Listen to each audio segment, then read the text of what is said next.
โยกหลานยังเปลี่ยนโก้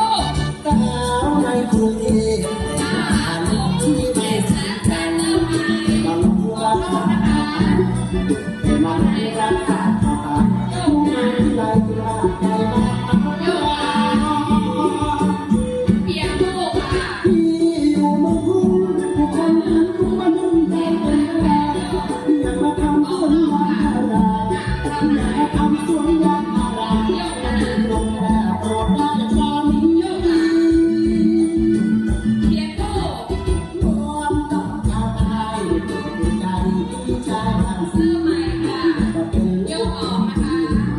ที่จะเป็น